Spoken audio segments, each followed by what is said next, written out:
Assalamu алейкум. Алейкум ассалам. Бүгүнкү китеп ачылышыңыздар менен куттуктайбыз. Чоң рахмат. Сиздерге суроо, негизинен бул китепти ачып элге тартууга презентация кылып отурасыздар бүгүн.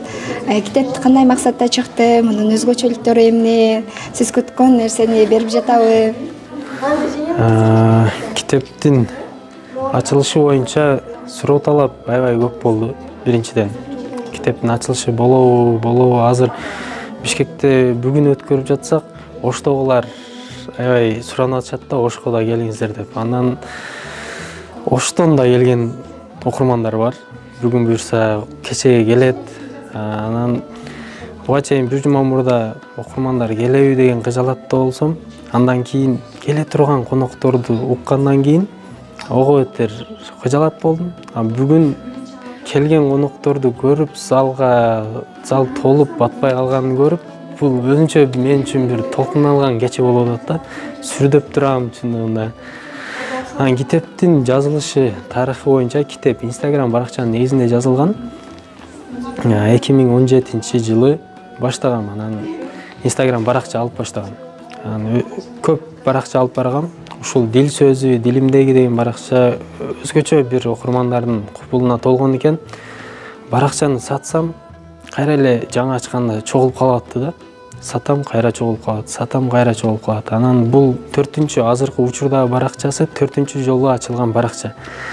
Андан соң ал баракчага чыккан макалаларды, окуяларды жазган, дил сөздөрдү окуган агайларым, устаздарым сунуштап калышканда, ушунун баарын чогултуп бир китеп жазсаң болчудай деп сунуштап калышкан. Ошол кезден китеп жазуу идеясы, максаты келген да мага. Андан кийин 2020-жыл пандемия, ушул эле ыйык Рамазан айында жазып баштагам китепти. 2020-жылы. Ошол күндөн жазып баштап окурмандарга жар салгам, ушундай китеп чыгат деп. Ошол күндөн баштап жазылып келип, ушул жылга, ушул ыйык айга, Рамазан айына туш келиптир. 2021 чыкпай калды, 2022-да чыкпай калды. Окурмандар суроо талап күчөй берди. Мен бир аз эми жарнама кылып китептен чыгарып аттым.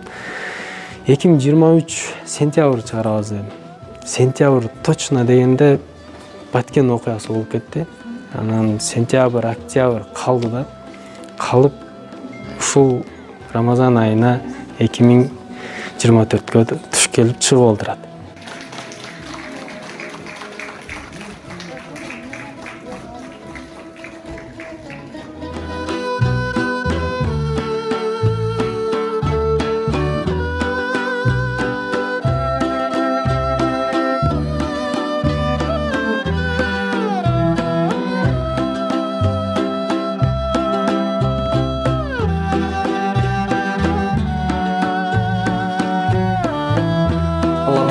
Чексиз мактоолор болсун, пайгамбарыбызга салам салават дуалар болсун. Баарыңыздардын орозоңуздар кабыл болсун. Ассаламу алейкум. Арыбаңыздар, ардактуу коноктор, меймандар, китепкөй достор. Амансыздарбы? Кандай келип алдыңыздар? Маанайыңыздар жакшыбы? Бүгүн өзгөчө Рамазан айында дагы бир замандашыбыздын өзгөчө жаңы китеби жарык көрдү. Өзүңүздөргө буга чейин белгилүү болсо керек, дилимдеги аталыштагы тынчтык издеген жандардын күндөлүк китеби экен. Дагы бир меймандарыбыз келди. Токтогулалы.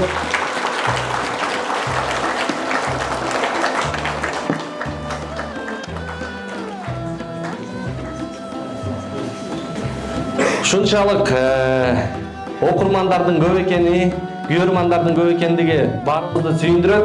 Анан буга чейин мына жогорудагы көгүлтүр экрандан сиздер назар көрдүңүздөр окшойт. Instagram баракчанын негизинде жазылды деп автор түзүүчүсү айтып өттү. Буга чейин көпчүлүгүңүздөргө бул баракчаны ким алып барат деген сыр болсо керек.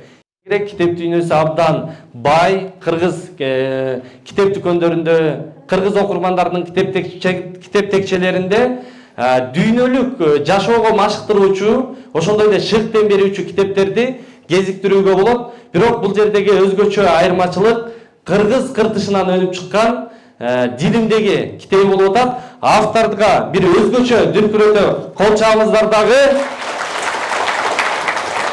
Диlimdeki Күнделік китебинин автору Али Мырза Назаровду тосуп алыңыздар.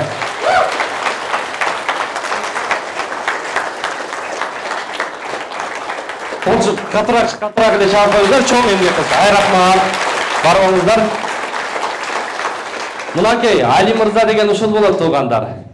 Бул китепти ким жазды болду экен? Бул Диlimdeki деген Instagram баракчаны ким алып барып, жан дүйнөнүн черин жазган, көөдөнүбүздү байыткан, укмуш, учкул сөздөр менен биздин окурмандарга, интернет колдонуучуларга ушундай жагымдуу баракчаны тартуулап келген кандай инсан болду экен десеңиздер, мынакей Баатырды көрсөң, уксаң, атын уксаң, кандай эле? Алыстан уксаң, аты алыс атын алыстан жанына келсең бир киши дейт, эми анча-мынча депутаттар деле жаңылмач айтып коюп турат, бул жагы кечиримдүү болот. Али Мырза, мынакей сиздин окурмандарыңыз, күйөрмандарыңыз келип отурат, анда алгачкы алгы сөз түзүүчүдөн автордон болсун. Кеп кезеги сизде. Бул жакка чыга аласызбы? Микрофон берейин. Assalamu alaikum. Бүгүнкү кеченин ардактуу коноктору, агайларым, устаздарым, жакындарым, окурмандарым, келип бергениңиздерге чоң рахмат, ыраазычылык. Залдыга толуп окурмандар батпай калганын көрүп, андан бетер бир толкундан сүрдөп турган учурум. Ошол үчүн сүрдөсөм, бир ыңгайсыз болсом, тура түшүнүп коесуздар. Китепти видеодо көргөнүңүздөрдөй Instagram баракчанын негизинде жаздым. Ошол жака маалыматтарды чогултуп, эми жүзүм менен чыкпасам дагы агартуу жагында өзүм кесибим журналистика болгондуктан агартуу жагында бир жаштарга үлгүлүү бир баракчаларды алып барып жүргөм да. Ошол баракчалардын негизинде китеп жазылган. Ошол баракчаларга чыккан сөздөрдү, окуяларды чогултуп бир китеп кылып жазгам. Мындайда китепти жазганымда бортко жаза бериппин, китепти бүткөндөн кийин китептин форматына түшүргөндө 3 китеп болуп кетти да. 1000 беттен ашып кетти бети. Андан кийин ошол китепти 400 беттен кылып китепти бөлдүм. 1-чи, 2-чи, 3-чү кылып, буюрса, эгер китеп дилиңиздерден орун алса, китептин трилогиясы чыгат иншалла.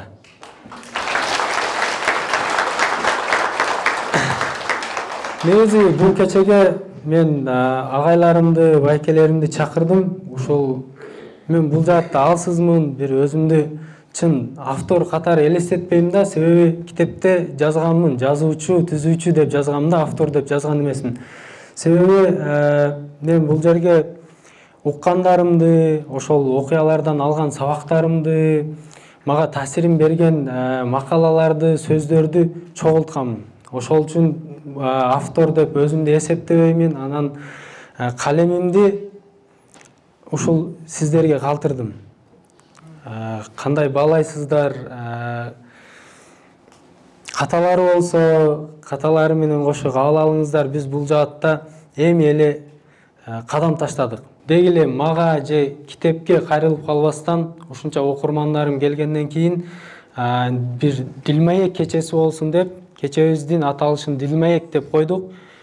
Китеп боюнча жана башка Рамазан айында дилибизге бир азык боло турган кече болот деп үмүттөнөм. Ниетибиз дагы ушул. Ассаламу алейкум. Ана бүгүнкү иш-чарада ошондой Дилмаек болсун деп алдыңыздарда биздин мыкты конокторубуз бар. Ана мен 1-2 окурманыңызга уруксат берсеңиз кайрылсам болот, Болот. Ушул китепти окуп мен издеп жүргөн сөздү же болбосо суроомо жооп таптым деген бир учурду айтпай каласыздарбы? Эң сонун белегибиз бар. Алибей, белек барбы? Бар. Мен ушул жерде окудум, ушунчанчы бетте экен дегендер, кана тартынбайбыз. Сиздер менен Дилмаек болсун, кайтарым байланыш болсун, пикир алышуу болсун. Автор өзү айтты, мени мактап, анан китебимди мактап эмес, жалпы эле китепти, илимди, билимди даңазалаган иш-чара болсун деген.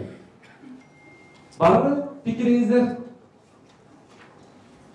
Ойлонуп атабыз, эжекеси келиңиз. Микрофон сунайын. Сизге бул китеп эмнеси менен таасир этти? Окурмандарга эмнени кандайча сунуштайсыз? Келиңиз. Ассаламу алейкум. Али мырза, куттуктайбыз китептин ачылышы менен. Мен бул китепти башында алып эле биринчи окуп баштаганымда мен үчүн сиз кечиккен жоксуз деген бет, ошол беттеги тема мени өзгөчө таасирлентти. Мен муну ошондой эле бөлүшкөнмүн. Неге сиз кечиккен жоксуз? Себеп дегенде азыркы учурда менин тарабымдан айтылган сөздөр өтө көп болуп жаткан да. Анан мен үчүн балким менин жакындарым үчүн азыркы убакта мен кечиккен нерселер болушу мүмкүн. Балким менде да ошондой ой болушу мүмкүн болуп жаткан. Бирок ушул сиз кечиккен жоксуз деген сөз мени тынчтан дедиртип дилимден орун алды. Чоң рахмат.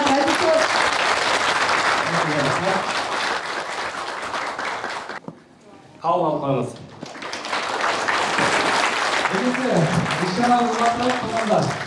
Жалпы ушул жаштарды китепке, илимге, билимге үндөп жүргөн дагы бир биздин ардактуу агайыбыз, устатыбыз бүгүнкү иш-чаранын коногу бар.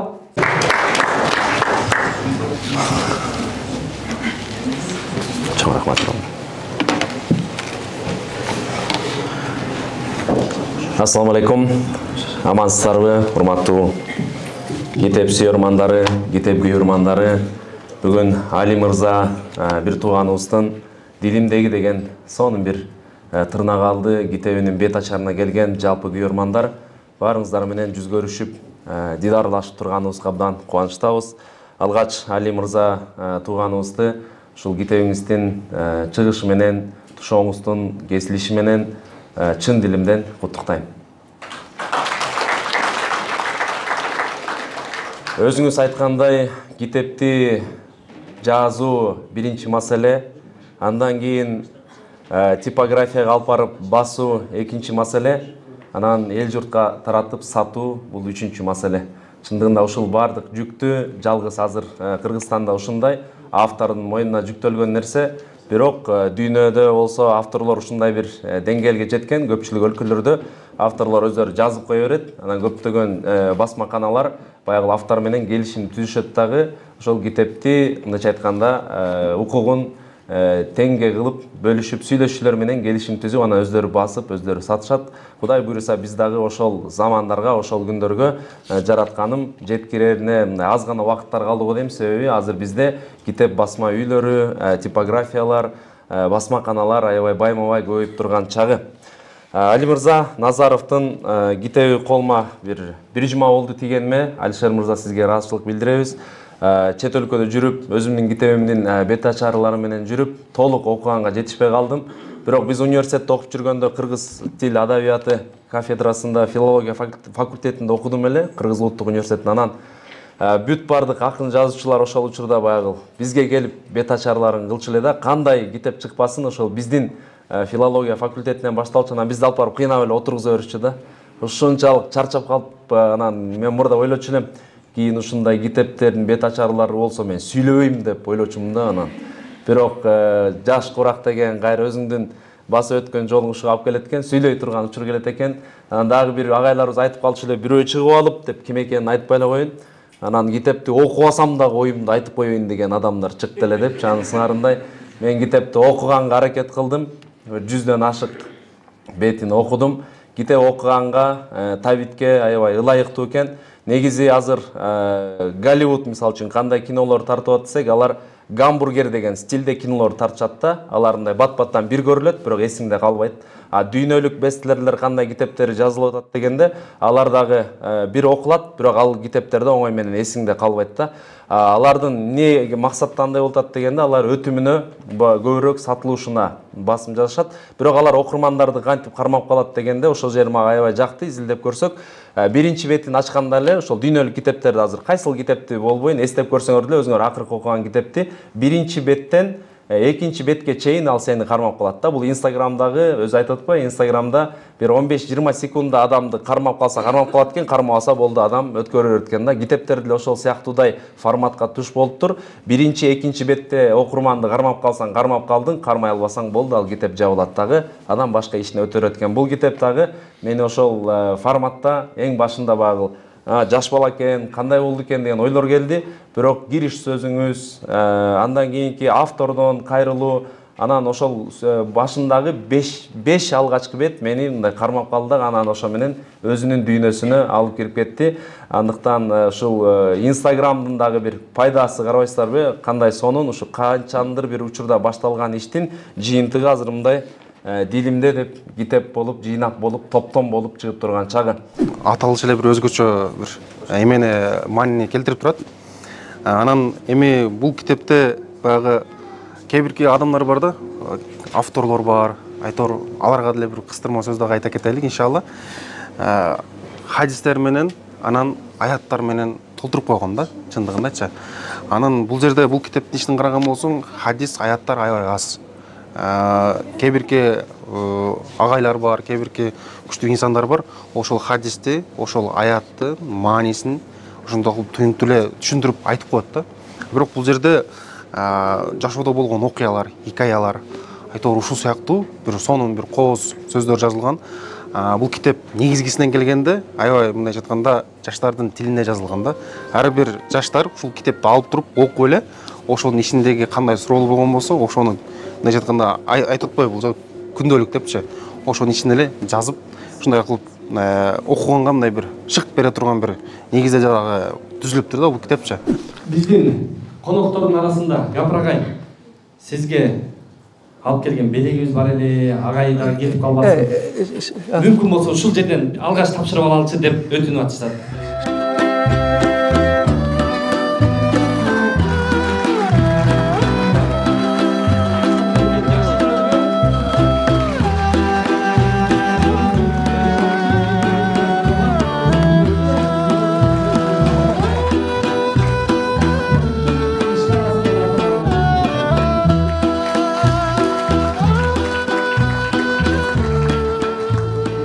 Саламатсыздарбы, урматтуу бүгүнкү жакшылык иштин катышуучулары. Бардыгыңыздарга мен ыраазычылыгымды билдирем. Ушу Али мырзанын китебини, чыгармачылыгыны сыйлап келгениңиздерге. Бул дилимдеги маек, дилимдеги ойлор китеби жөнүндө мен алып, аны менен таанышып чыктым. Толук десем болбойт, бирок бир топ учурларын окуп чыктым. Ал жөнүндө азыр оюмду айтам, бирок мен ушул учурда мындай пайдаланып, азыр мына Россия, Санкт-Петербург менен байланыш Zoom конференциясы бар экен. Уржигит шашып тургандыгы үчүн мен алгач бир экөөбүз менден илгерки айтылган сөздөр боюнча оюмду айтып кетейин. Анан сөзсүз Али мырза, сиздин китебиңиз, анын ичиндеги айрым ойлор жөнүндө мен токтолом да. Урматтуу катышуучулар, мына ушундай ар бир жыйын өзү бир школа, өзү бир мектеп. Эгер баркын билгендерге да, ал жерге келгенде, мына мисалы үчүн мен 2 бет толтурдум да, жазып. Мен 2 бет толтурдум. Мага тааныш сөздөр болсо деле таң калып, суктанып толтурдум. Ошого мен буну эмне үчүн айтып жатамын? Мына ушундай жыйындарда биз кунт коюп, ихлас менен уксак, мүмкүн бир университеттин бир курсуну, 1 жылдык сессияны окуган менен барабар таасир алабыз да. Бар болгон ага жан дүйнөнү ачыш керек, анан ихлас менен укуш керек. Ушу заманда сынчы көбөйдү да. Бирөө жөнүндө жакшы сөз айтып койсоң деле, бул андайбы, мындайбы, кошомат кылып атабы, жагынып жатабы дейт. 5 күндүк дүйнөдө бири-бирибиздин жакшы жагыбызды айтып өтөлү да. Сынчы көп. Ал эми жакшылыкты айткан адам аз болду. Мен сиздерге айтам, мактаган башка, кошомат кылган башка, жакшы жагын белгилеп ачып берген такыр башка. Бул симметриялык эки башка жакта тура турган нерсе. Ошолор боюнча бир ойду айтса, пактакор дегендей сөздөр канча сөздү уктум. Мен ушул үчүн атайын токтоп туруң, Нуржигит, мананы угуп кетиң дагы. Ошо жогорку кеңеште мүмкүн болсо элдин үнү деп туруп ушу сөздү жеткизип коюңуз деп ошол үчүн мен сурандым сизден. Урматтуулар, пакта деген аруулуктун, тазалыктын символу. Пакта деп мына бизде түштүктө бири-бирине кечкурун айтат, пакта түш көрүп жат дейт. Пакта түш көрдүм дегенде эртеси айтат, 1-2 күн орозо тутуп бер дейт. Таза ашып кетсе кошаматчы де, патхалин де, пакта деген аруу затты пактакор деп бул жерге иштетпесин. Нуржигит элдин суранычы менин сизден ушу карыз сөзүм. Ушуну айтып койсоңуз ушул жерде. Мына бир кезде мен бир жыйында айттым эле, оорукана дебейли, оорулар көбөйө берет. Шпакана дейли деп. Сизге мен ыраазы болдум. Жогорку кеңеште бир жыйында ошону дагы айттыңыз, бирок ага деле сөз эшиттиңиз. Эми эмне кылабыз? Ал Амир Хосров Дехлави дегеннин бир сөзү бар экен. Орто кылымдагы алым, акын, мына биздин Акбардай мындай дептир. Ким ари ийнесиге кыла албай таакат, бал асалды көрөт алыстан пакат деп. Арынын баягы ийнесиге чыдагандай эле кээ бир түшүнбөгөн түркөйлөрдүн сыныга чыдашка туура келет экен. Мына ушу пакта жөнүндө айтканыңызга мен шуну айтып коеюн деп сизден эме кылдым. Анан мен ыраазы болдум. Капыргай козуну сойбогула, улакты сойбогула, тайды сойбогула деп мен бир жыйындарда айтчу элем. Ошону азыр мына эстеп Капыргай ушундай деп айтат деп айтып жатасыз. Мынауга ыраазы болдум. Эне мектебин ай ошентип урматтуулар. Жалгыз дарак бак болбойт, жалгыз күлүк маара албайт дегендей келгиле сүйлөгөндө чыкканда көзүбүз бар жок жерде бири-бирибиздин эмгегибизди, атыбызды, китебибизди, идеябызды сүрөп айтып жүрөлү. Мен гана кыйынмын, мага гана кол чабат, мени гана күтөт дегенде өтө чоң адашуу болот экен. Бул жөнүндө Кур'ан-ы Каримде дагы, хадистерде дагы бар экен. Эң биринчи чоң адашууду, эң чоң таксырлар кетирип коюшу мүмкүн. Агар мен башка эч ким айтпаганда айтам деп чыкса, агар өзүгө чиренип калса агар деп. Ошол үчүн мына Нуржигит ушул жакта дагы бир жакшы сыпатты көрсөттүңүз. Ушундай кылып туруп бир шу жакшылыкты жайылтуучулардан бололу. Ушуну мен сиздин алдыңызда айткым келди. Кыргызстанда бир жакшы жөрөлгө мындай кулат жай башталып атат. Мен мына жаңы бир китебимде жаздым. Азыр шу китебимди мен ойлодум. Бир жыйында мен китебимди эң жакшы суроо берген, эң жакшы пикир айтканга белек кылып беремин. Ушу китебимде бир адамдан бир китептой окурман алатоо деп жүрүп Кыргызстанга, ага биз коштук. Мына эң көп билген окурман үй бүлөлүк китепкана ачалы деп жүрүп, азыр китептер окула баштады. Кыздар окуса деле окула баштады. Анан Эрлан кыздар эле китеп окуп атат деп көп кыз алат болбогула. Мен мына ата-энелер сиздер үчүн деген китебимде бир ойду жазганмын да, Нуржигит. Мындай. Окуганы ошол өзү балдардын окуганы. Мага бирөөлөр айткан, "Капыргай, эмнеге эне мектеби дейсиз, дагы ата мектеби дебейсиз?" деп кайта суроо берди эле дооран. Сага да керек болот. Анан мен айттым, энелерини окутуп койсок, кыздарды окутуп койсок, өзү ошо күйөөнү дагы, балдарыны дагы, атасын бардыгын кыздар, аялдар өзү окутуп алат деп койгом. Так что сиз эми мындан ары мына Акбар жакшы сунуш берди, китепти 2 светте чыгарганыңызды айттыңыз эле. Бир сунушта айтты. Шу презентацияда ошондой анча-мынча ой пикирди айтыш керек да. Сиз эми мындан ары китепти 2 свет кылбай эле коюң. 2 түстүү кылбай эле коюң. Свет дегениме кечиресиңер, кыргыз тил мыйзамын бузуп койдум. Күнәкар болосуң адам. 2 түстүү кылбай эле коюң. Себеби мындай.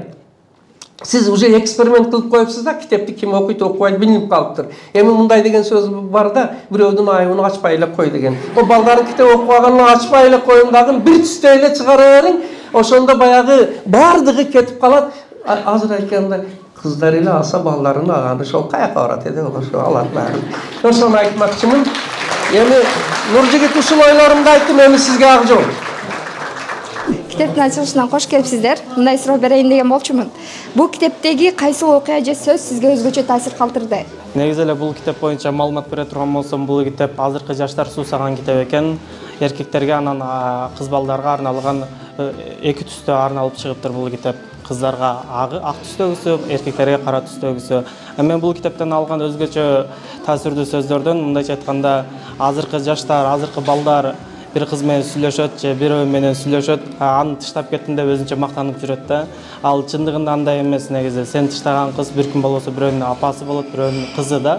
Эртең сен дагы эле ата болосуң, эртең сен дагы эле агасың, сен дагы эле карындашың бар деген сыяктуу таасирдүү сөздөр жазылыптыр да. Ошондой эле бул китепти баардык окурмандарга сунуштайм. Азыркы убакта жаштарыбыз окуса ушундай китептерди таасирленип, Кыргызстаныбыз, коомубуз оңголот эле деп ойлоймун. Габар Мадамилов агайыбыз Таласка болгон 3 күндүк сапарында айтып кеткен экен. Жетекчи оңолмойун, мектептен иши жүрбөйт деп айткан экен. Ошол эле учурда мектептеги билим сапат 50% жамааттан көз каранды болсо, 50% директордун көз каранды болот деп айткан экен. Кайсыл жерде жетекчи кыйын болсо, ошол жерде ийгилик болот деп баса белгилеп кетип, ошол жерде менде суроо пайда болду. Андан кийинки сөздөрүндө жетекчинин 7 тиреги, 7 азгырыгы, 70 сыры жана эл жакшы көргөн 14 сыпаты, эл жаман көргөн 14 сыпаты бар экендигин санап берген экен. Ал бирок мен Кут билим журналынан окудум. Ал жерде бирок ошол санап бергендиги жазылбаптыр. Мен агайга болгон суроом ошол. Жетекчи бир үй бүлөдө дагы эгер ата өтө жакшы акылман болсо, үй бүлө жакшы тартиптүү болгондой эле жетекчи мектептин директору бардык эле чөйрөнүн жетекчиси жакшы болсо, анан бардык иш жакшы болушуну сиз өтө туура айттыңыз. Ошону мен айтып жүрөм.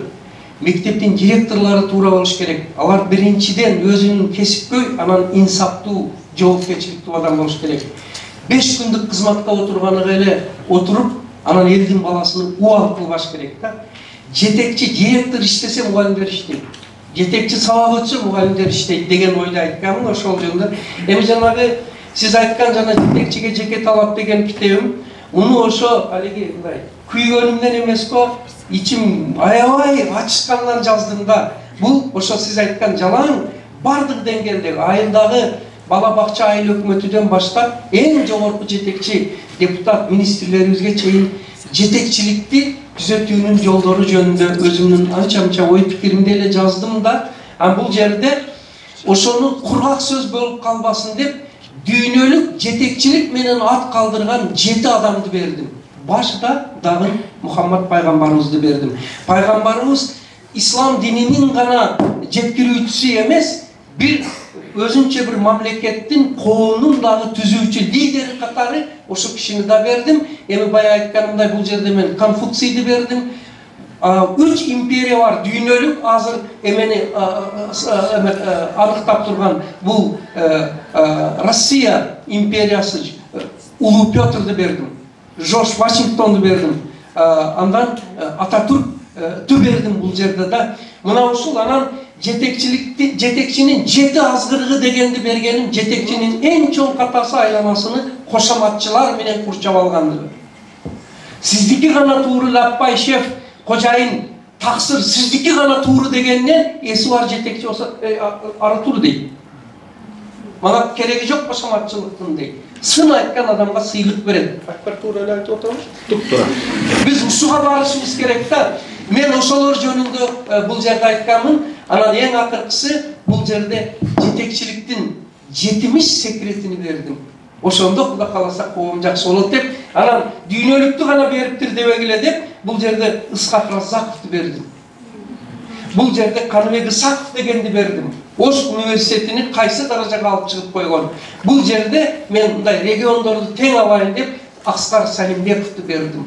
Канча адамга ырыскы берип, иш берип атат да. Мына ушундай сиз өтө туура китепти атадыңыз. Бул жаңы эле чыкты, 2-3 жума болду. Ар бир инсан алып пайдаланса көп пайдалуу нерселерди алат бул жерде. Бар болуңуз ушул. Рахмат анда. Кыздар, эжекелер, апалар эле сүйлөп атат, анан жигиттерге дагы сөз берип коелу. Али мырза, рұқсат па? Залқар мырза, келіңіз, сіз оқырмандан ой пікір болсын. Бүгін Рамазан айында açılışı болып жатқан. Бұға чейін оқығам. Рамазан айында башталған ол жер мектебі. Рамазан айында башталған екен, Рамазан айында бүтіп жатады. Бүгін açılışына келдіңіздер. Бұл açılышқа дағы жақсы кітап болғанда көзім жетті, себебі ұлы ағайлар келді. Нұржігіт ағайымыз да келіп сөйлеп кетті. Капыр ағайларымызды біз интернеттен, соцтармақтардан көрчүбүз. Анан ойлонуп койчу, качан алдына келип колун кармайт экен, качан астынан көрөт экен, сабагын алдынан катышат экен депчи. Ушул китеп себептүү болуп, агайдын жанында отурдум, агайдын колун кармап көрдүм да. Көп нерсеге бир нерсе себепчи болот экен. Барыңыздардын кармаган орозоңуздарды кабыл кылсын. Китеп жазуу дагы мен буга чейин өзүм дагы соц тармактарда сүйлөп жүрүп, ушул китепти жазылып чыга электен алдын эле сүйлөп чыккам да. Али мырза өзү жакшы билет, интернетке кыска нуска жазууларын чыгарып койчу, уруксат алып ушуну сүйлөп чыксамбы, элге жеткизсем кандай болот десем, бир-эки жолу бизге уруксат берген. Ичиндеги айрым ыр саптарынан биз көбүнчө ыр саптар сүйлөп калабыз, сүйлөп чыгып, ушул китепти элге жеткирип атканда өзүм дагы өзгөрчүм да. Өзүмдө дагы тилде баягы ачуулар болчу. Анан бир жолу мен дагы күндөлүк жазайын, бирөөлөргө жеткизейин, китеп жазып көрөйүн деп аракет кылгам, бирок башын баштап таштап койгом да. Себеби бул китеп жазганга мен ойлоп койдум, акыл эмес, дилден чыккан сөз керек экен депчи. Дилден чыккан сөздөр болсо, ойлор болсо, анан бир китеп түптөлүп чыгат экен деп жетти да ошол көзбөч. Акыл менен иштеткен бул китепти бүтүрүү кыйын болот экен. Анан баягы айтылат го, китептен жаман болбойт, ошол китепти жеткире албаган автор болушу мүмкүн дегенчи. Бул китептин дагы мыкты экенин көрүп атам. Соц тармактарына көптөгөн адамдар алып, өзүнүн ыраазычылыктарын билдирип атат. Али мырзага соц тармактардан көрүп атабыз. Агайлар келгенине караганда сонун китеп экенине көзүбүз жетти да. Бул китептин ичинде баягы адамга ыраазычылык билдире албаган, Аллага ыраазычылык билдире албайт дейт да. Али мырзага терең ыраазычылык. Анан ушул китептин ичинде мен көбүнчө ошол лирика окуп калган бир монолог бар экен, ошону окуй кетейин. Айтыңыз апа, эмне каалады көңүлүңүз? Эмне жеңиз келип чыгат апа? Шорпу, манты, же эттүү, беш бармакпы? Эч тартынбай айтыңызчы. Баарын алып келем. Керек болсо жанымды курмандыкка чалып кетем. Сиз болгону айтыңыз апа, каалаганыңызды алып берем. Балам, балам деп жүрө бербеңизчи. Ар нерсеге күбө бербеңизчи. Болду, жетишет апа. Ушул пенсияңызды эч кимге бербеңизчи. Уулум бүгүн чоңоюп бой жетилди. Алып берем каалаган нерсеңизди. Мен үчүн 1000 дуадан артык бир сөзүңүз. Кыяматы башталат бул дүйнөнүн эгер бир тамчы жаш катылса көзүңүз. Хич эмес, кечирсин жараткан өзү. Мен сизди Каабам деп таваф кылам. Колуңуздан ичкен бир пияла чайды 100 000 замзам суунан артык санайм.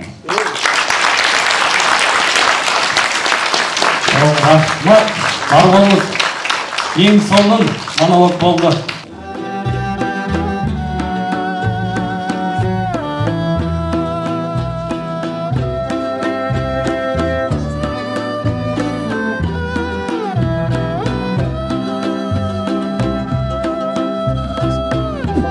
Азыркы учурда дилиңизде кандай сезимдер болуп жатат? Эми Кудайга шүгүр ушундай китептер жазылып атат экен. Ушундай акыл топтоп элге жеткизейин деген жазуучулар, кам көргөн инсандар бар экен. Адамдын денесин, курсагын эле ойлобостон ушу дилин, рухун ойлогон калемгерлер, жаш инсандар бар экен. Бул келечегибиздин жакшылыгын белгиси деп ошо Кудайга шүгүр айтып атам. Анан жакшы инсандарды топтогон ишер болуп атпайбы? Бул жака бирдик үйрөнөйүн, билейин. Анан жакшытан бир шарапатына жууп калса экен дегендер келип атат да. Азыр канча мыкты инсандар сүйлөп атышат. Айтор жакшылыкка себеп болуптур, жакшынын шарапаты деген ушул болот. Ушул нерселер аз тилинде турат. Биринчи китептин автору Али Мырза Байкени куттуктап кетмекчимин. Ал аябай мен аны сырттан таанычумун. Буюрса китебин алдык. Аны мен лидер катары билчүмүн. Китебин алып дилден да таанышабыз деген ойдомун. Анан дагы бул жерде бир канча эркектердин, жигиттердин адресине бир канча сөздөр болуп кетти. Биздин айтат санабыз дегендей кылыпчы. Бирок мен айтат элем, бул жигиттер сапаттуулар, саны аз болсо да өздөрүнүн жентилмендигин көрсөтүп, тик аякта аян бутунда тик турушту да баардыгычы. Ошондой эле бул жердин коноктор болгон аябай пайдалуу болду. Коноктор Гапыр агай, Нуржигит Кадырбековдордун келген, алардын насааттарынан бизде мындай үмүт пайда болду. Түрктөрдөн 2 Абдулхамид чыккан экен, эми кыргыздардан бир Абдулкадыр чыкса эмнеси жаман деген менде ушундай ойлор пайда болду. Буюрса мен абдан келгениме өкүнбөймүн. Чоң рахмат. Дилимдеги китеби сиздин дилиңизден орун алдыбы? Алгач ушу интервью алганы, чакырганыңарга силерге чоң рахмат. Бүгүн мана Али мырзанын ушу дилимдеги китеп бет ачарына ушу империал чоң зал жыйынында катышып отурабыз. Бул жерге Нуржигит Кадырбеков келди, Акбар Акын келди, жана башка. Мен бул китеп жөнүндө өтө жакшы таасирлерди алдым, окуп чыгып, жана мен өзүмдүн сөзүмдө дагы айттым. 3 жерден үзүндү келтирип туруп, бул китеп дагы уланса, анан эң башкысы китептин жолуну окурман ачат. Ошо окуган адамдар кең пейилдик менен башкаларга ушу китептин жакшы, баалуу, жылуу жактарын айтып берсе, элибизге китеп канчалык кең жайылса, ошончо анан кийин жакшы болот. Ошо Али мырзанын китебине, жалпы эле ушу чыгармачыл багытында жүргөн инсандарга ак жол тилейм, Кудай иштерин колдосун. Алишербек, анан бул китепти сиз биринчилерден болуп окуган адамдардын катарына киресиз, биринчилерден алып окуган, жалпысынан китеп боюнча кандай болду? Өзү азыр биз технократия мезгилинде жашап жатып, көбүнчөсү чет жактан келгенимде, көп окурмандардын колунда мен шыктандыруучу, мындайча айтканда мотивация китептер көп көрүп аттым. Анан биз капитализм доорунда жашагандыктан түрдүү акча жактынан тез байып кетти. Ошо тематикадагы китептерди көп көрдүм да. А бирок өзүбүздүн жазуучулар, өзүбүздүн казаныбызда кайнап, биздин калктын катмарынан чыккан, анан биздин ошонун баардыгын ислам дининин казанына салып туруп берген авторлор өтө сейрек кездешет да. Ошондо бул пикирлешибиздин биринчи чыккан эмгегин биз колдон келишинче колдогон аракет кылдык.